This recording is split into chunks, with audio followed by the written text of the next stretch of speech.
어느 날 초록불에서 횡단보도를 건너다 버스에 치였다.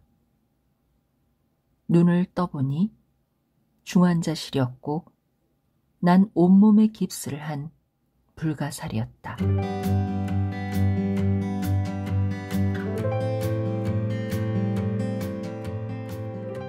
안녕하세요. 힐링필드입니다. 네, 오늘은 채원 작가의 이왕 살아난 거 잘 살아보기로 했다를 준비했습니다.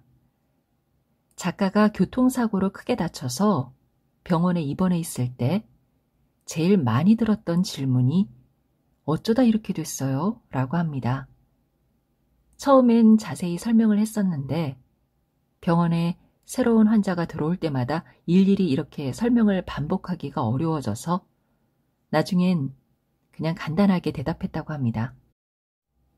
초록불에서 횡단보도 건너다 버스에 치였어요. 비록 한 문장으로 끝낼 수 있는 스토리지만 그 이후로 채원 작가는 그가 겪었던 예상치 못한 시련과 충격들을 이렇게 한 권의 책으로 펴내면서 각자 사연은 다르지만 저마다 마음의 상처를 짊어지고 살아가는 이들에게 작은 위로가 되길 바란다고 말합니다. 횡단보도를 건너다 버스에 치인 31살 취준생의 재활 에세이 같이 체험해 보시죠.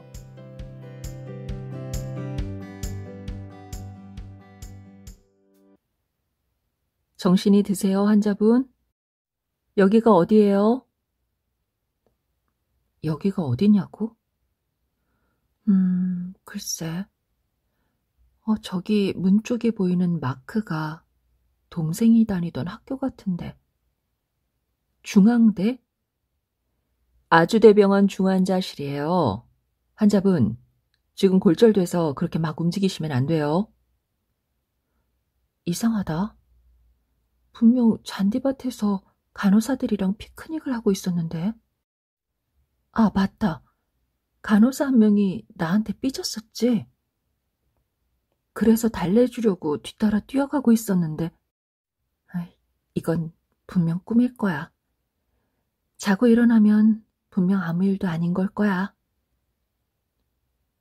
온종일 밝은 중환자실에서 자다 깨다를 반복했다. 어느 날은 누가 나를 뒤집었다가 다시 도로 눕혔던 것 같고 어느 날은 엄마가 왔다 간 것 같았다. 또 어느 날은 옆자리에서 누가 흐느끼는 소리가 들렸던 것 같다. 정확히 기억나는 건 처음으로 하루 2번 미음과 오렌지 주스를 먹기 시작할 때부터였다. 그 전에도 눈을 뜨긴 했지만 정신이 온전히 돌아온 건 아니었다. 나중에 엄마가 들려준 얘기로는 문병 오신 할아버지께 이런 패드립을 쳤다고 한다.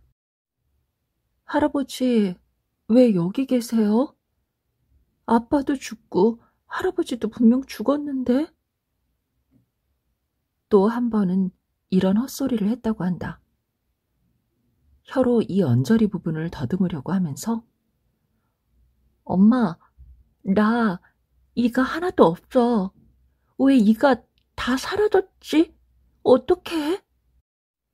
실제 이는 상한 곳 없이 멀쩡했는데 나중에 알고 보니 나처럼 큰 충격을 받고 수술을 한 사람에게 나타날 수 있는 선망 증상 중 하나였다.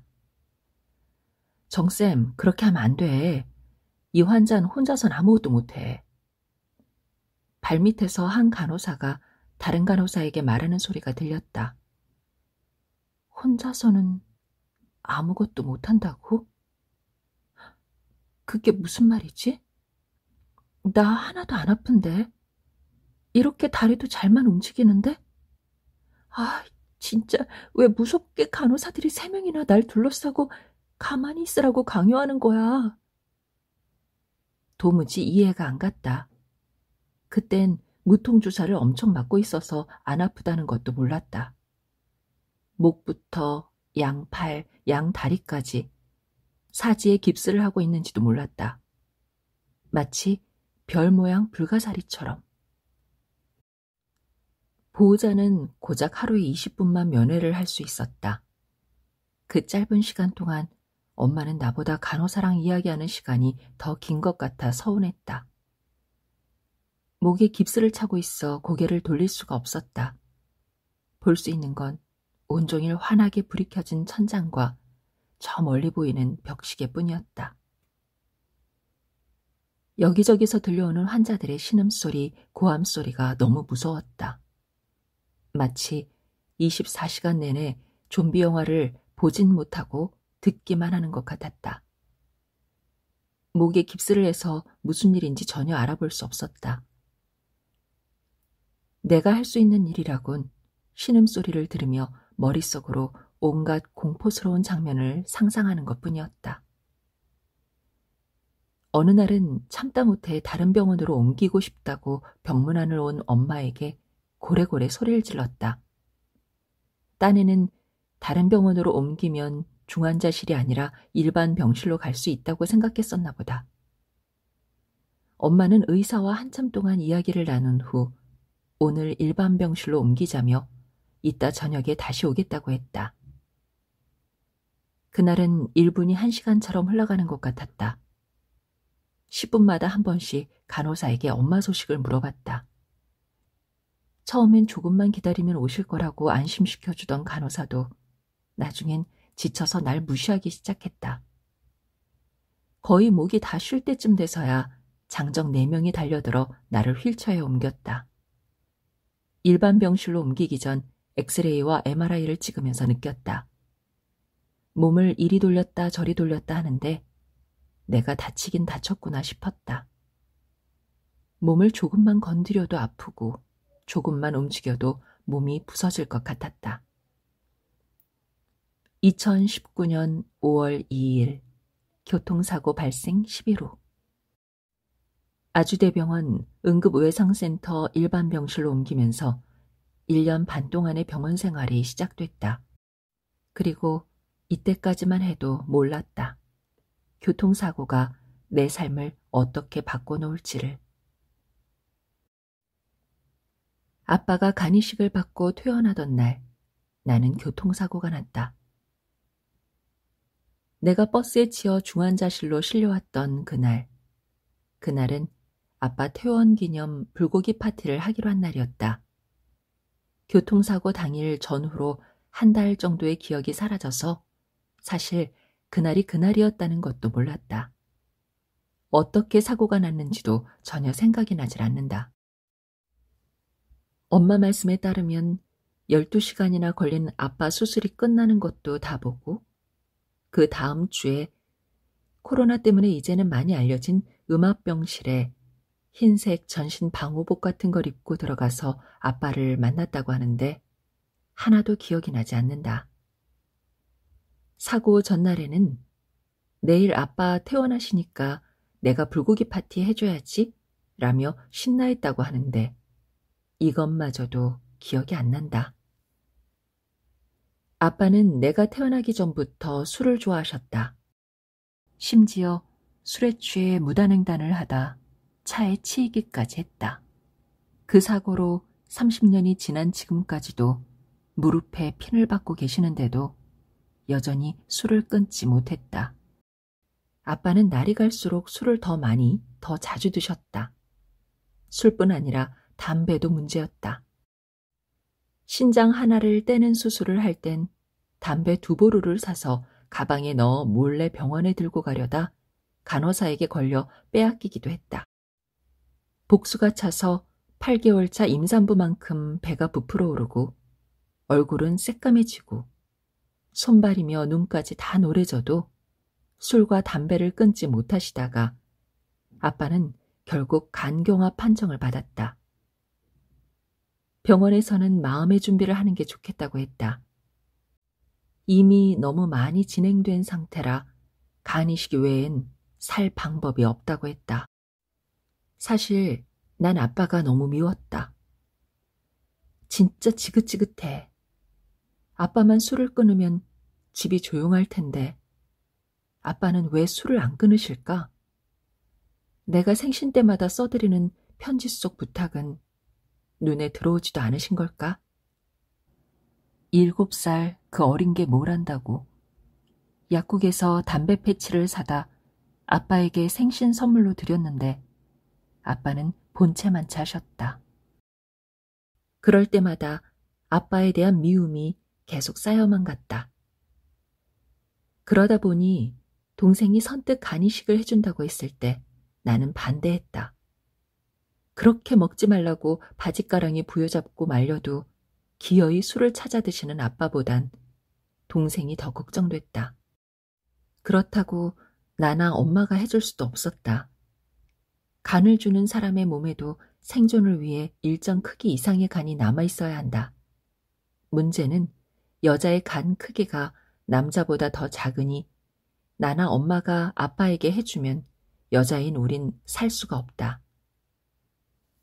오랜 병원 생활 후 퇴원 시기를 고민할 때쯤 나는 가족들에게 대놓고 이렇게 말했다.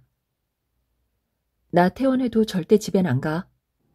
차라리 돈 들어도 원룸 얻어서 자취를 하면 했지. 절대 집엔 안 돌아갈 거야. 우리 집엔 아빠의 술주정 소리, 피처링 엄마의 잔소리가 항상 BGM으로 깔리고 있었다. 아빠의 술주정 소리를 자장가로, 엄마와 싸우는 소리를 알람 소리로 일어나는 생활은 이제 지긋지긋했다. 하루라도 평온하게 잠들어서 평온하게 일어나고 싶었다. 꿈에서까지 엄마 아빠 싸우는 모습에 괴로워하고 싶지 않았다. 이혼을 한 해 만에 매일같이 싸우는 그곳으론 2번 다시 돌아가고 싶지 않았다. 나에겐 집이 전쟁터 같았다. 어느 곳보다 마음이 편해야 할 집이 나에겐 엄마 아빠의 싸움을 견뎌야 하는 곳이었다. 중립국이었던 나와 동생은 아무리 두 국가의 싸움을 말려도 해결되지 않자 나중엔 방치에 이르렀다. 더 이상 그 사이에서 견딜 힘이 없었다. 핸드폰으로 직방 다방 같은 사이트에서 원룸을 찾아보고 있는 나를 보며 엄마는 스스로 아빠가 많이 달라졌다며 달랬다. 아빠가 완전 딴 사람이 됐어. 엄마랑 얘기도 얼마나 많이 하는지 몰라. 얼마 전에는 추어탕까지 손수 사서 온 거야. 엄마 고생한다고 먹으라고. 아빠는 내가 자살 시도를 해서 응급실에 실려올 때까지 딸이 우울증으로 힘들어하고 있다는 사실조차 몰랐다. 엄마에겐 정신과를 오래 다녔는데도 호전이 없어 심리 상담을 받고 싶다며 비용 지원을 부탁드릴 때 말씀드렸지만 아빠겐 말씀드릴 기회조차 없었다. 아빠는 항상 집에 안 계셨고 그나마 있을 땐 술에 취해 잠들어 계셨다. 사실 나도 병문안을 오신 아빠가 달라진 걸 느끼긴 했다. 뭘 먹고 싶은지 먼저 물어봐주고 다정하게 김밥도 양보해 주셨다. 심지어 닭강정까지 손에 쥐어 병원에 들여보내줬다. 내 평생 처음 보는 다정함이었다. 감개무량이 따로 없었다. 진짜 엄마 말대로 아빠가 변한 건가? 아니면 내가 아파서 잠시 그런 걸까? 아빠는 수술이 결정되고 난 후에도 몇 번이나 수술을 안 하겠다고 어떻게 아들간을 받냐고 하셨다고 한다. 그때부터 아빠는 아빠의 30년 절친이었던 초록병을 멀리하기 시작하셨다. 처음엔 얼마나 갈까 싶었는데 수술한 지 2년이 지난 지금도 술 한 방울을 입에 대지 않는다. 아빠가 술을 안 드시니 엄마도 더 이상 불안하지 않아도 되고 덩달아 잔소리도 줄어들었다. 술주정, 짜증, 다투는 소리만 가득하던 집이 조용해졌다. 확실히 예전보다 평온해졌다. 어렸을 땐 아빠를 이해할 수 없었다. 엄마가 할머니나 친구들에게 전화해서 아빠 욕을 하는 걸 어린 나는 고지고대로 믿고 아빠를 미워했었다. 나이가 들고 사회생활을 하면서 아빠가 조금씩 이해되기 시작했다. 난 회사에 출근한 지 고작 몇 달밖에 안 됐는데도 이렇게 힘든데 30년 가까이 한 직장에서 근무한 아빠는 얼마나 힘들었을까. 남들처럼 돈 들여가며 골프를 칠 수도 없고 주말마다 놀러 다닐 수는 없으니 적은 돈으로 스트레스를 해소할 방법을 찾은 게 아마 술이었을 거다. 한 잔, 두 잔 마시면서 풀기 시작한 게 습관이 돼버린 것 같다. 물론 잘못된 방법이다. 하지만 사회생활이 아무리 힘들어도 가장이니까 가족들 먹여 살리려고 어떻게든 꾸역꾸역 출근하는 아빠를 보며 그럴 수도 있겠다 싶다. 요즘엔 엄마랑 대화도 많이 하시고 나에겐 우리 딸 보고 싶어 라며 애정 표현도 하신다. 처음 들어보는 아빠의 보고 싶다는 말이 얼마나 좋았는지 캡처해서 핸드폰 바탕화면으로 지정해 놨었다. 나도 나지만 사고가 났을 때 우리 가족들의 마음은 어땠을까? 퇴원해 집에 왔는데 불고기 해준다는 딸은 안 오고 갑자기 경찰서에서 전화가 왔다. 딸이 큰 병원에 누워있고 심각한 상태니 얼른 보호자가 와야 한다고 했을 때 얼마나 당황했을까? 가보지도 못하고 아무것도 해줄 수 없는 아빠의 무력감은 어땠을까? 간이식 수술 후 면역력 저하 때문에 병원 같은 다중시설 이용은 자제해야 한다고 한다. 그래서 아빠를 다시 보기 시작한 건 사고 5개월 만이었다. 엄마의 마음은 어땠을까? 간이식해준 아들 돌봐야지, 간 받은 남편 돌봐야지, 거기다 딸까지 사고가 났다. 전화를 받고 헐레벌떡 달려온 병원엔 흰 가운을 입은 의사 여럿이 딸을 둘러싸고 심각하게 뭔가 이야기를 하고 있었다. 딸은 침대에 누워 눈을 감고 있는데 다리는 발버둥 치듯 움직이고 있었다. 신경이 지나가는 곳들을 많이 다쳐서 일단 경과는 지켜봐야 하는데 어쩌면 상체 왼쪽 전체를 못 쓰게 될 수도 있을 것 같습니다. 의사가 딸이 어디를 얼마나 다쳤는지 하나하나 나열했는데 도무지 귀에 들어오질 않았다고 한다. 중환자실을 터벅터벅 걸어나와 원무과에서 받은 딸의 피가 묻은 옷, 그 옷을 받았을 때 마음은 어땠을까? 바들바들 떠는 엄마를 옆자리에 앉히고 운전을 한 건 동생이었다. 동생은 아빠에게 간을 주기 위해 하던 일을 그만두고 6개월을 내리 못 만드는 데 집중했다. 수술한 지 이제 고작 2주. 밥을 조금만 먹어도 배가 금방 차버려 음식을 제대로 먹지 못했고 수술 부위가 아파 아무것도 할 수 없는 상태였다.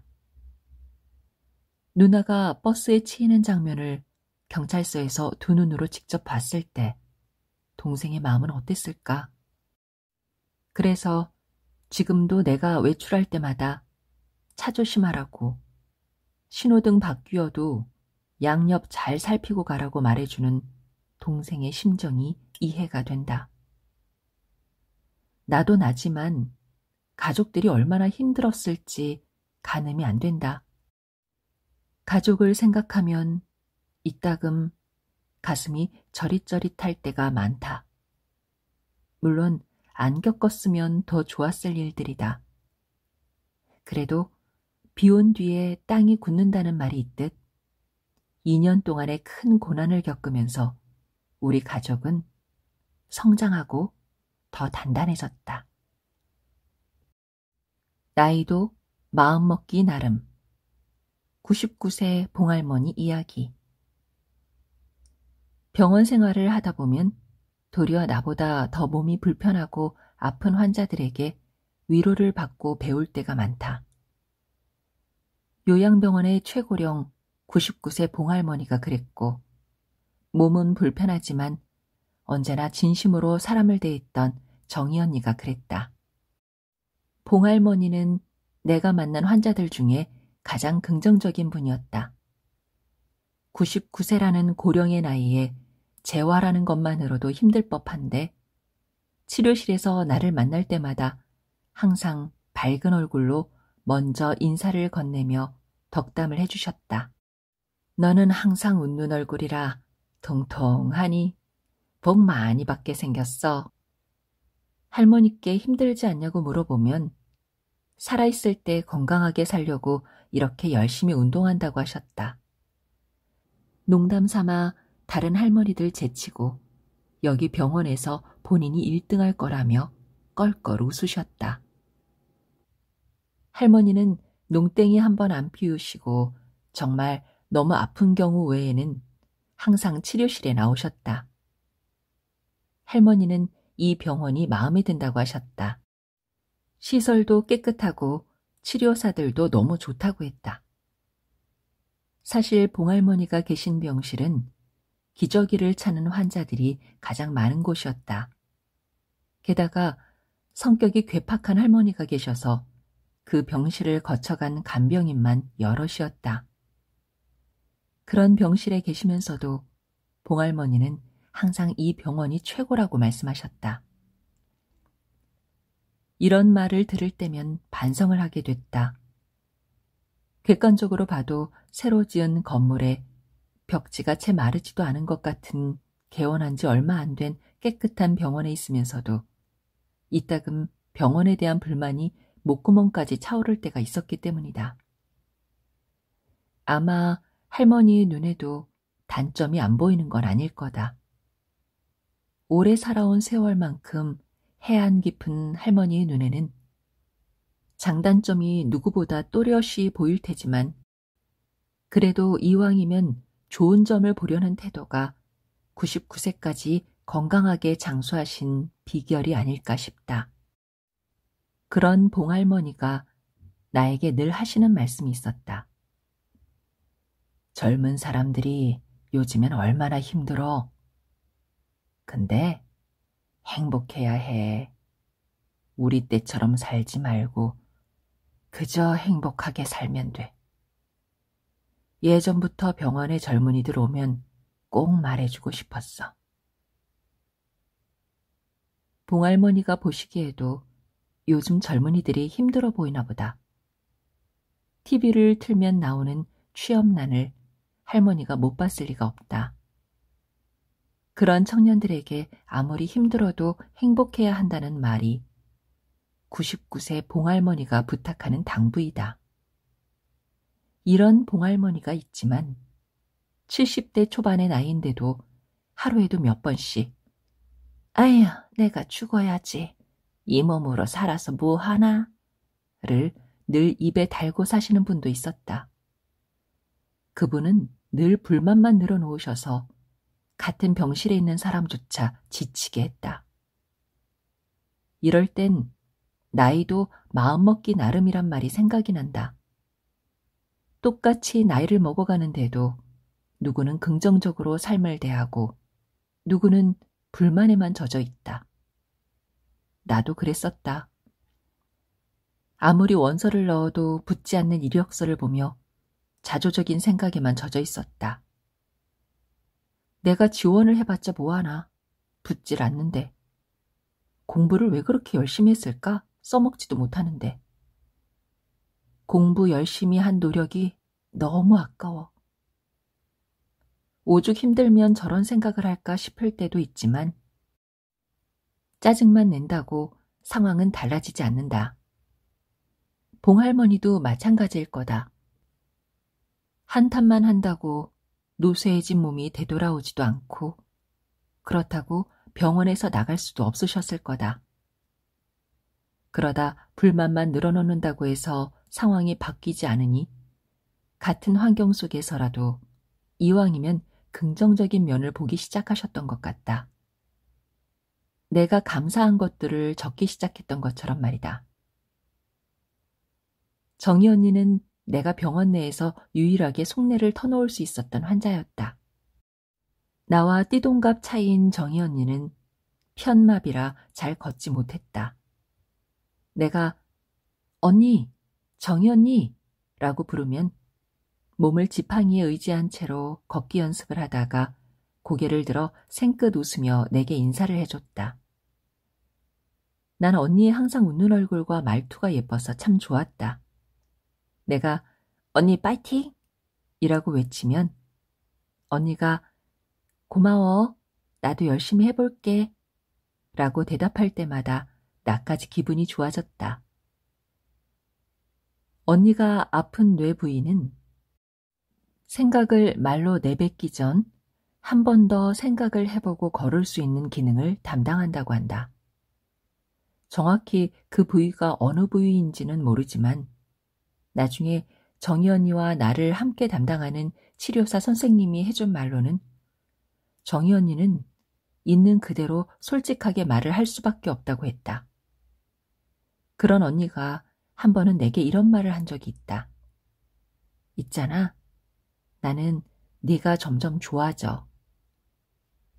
기능적으로 거짓말을 할 수 없는 언니가 해준 이 말 한마디가 내게 얼마나 큰 힘이 됐는지 모른다. 내 편은 아무도 없는 것 같은 병원에서 누군가가 나를 좋아하고 내게 고맙다, 예쁘다고 해주는 말들이 모두 솔직한 진심이라는 걸 알게 됐을 때 어느 누가 의례적으로 100마디 칭찬해주는 것보다 더 힘이 됐다. 그 말을 들은 이후로 나는 더 자주 언니에게 찾아가 대화를 나누고 혼자서는 잘 걷지 못하는 언니를 데리고 옥상에 산책하러 올라가기도 했다. 언니는 그런 내가 고마운 듯 내가 과자 하나를 주면 언니는 꼭 요플레 하나를 가져다 줬다.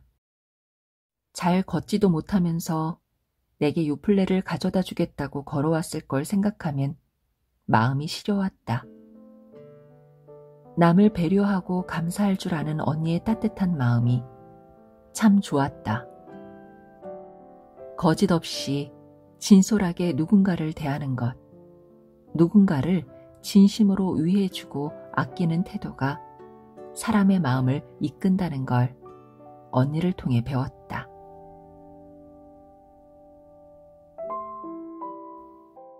네, 채원 작가는 현재 수의대 편입 준비를 위해 열심히 공부 중이라고 하는데요. 우리에게 값진 체험을 공유해준 채원 작가에게 고맙다고, 그리고 이왕이면 우리도 잘 살아보겠다고 얘기해주고 싶네요. 지금까지 힐링필드였습니다. 감사합니다. 건강하세요.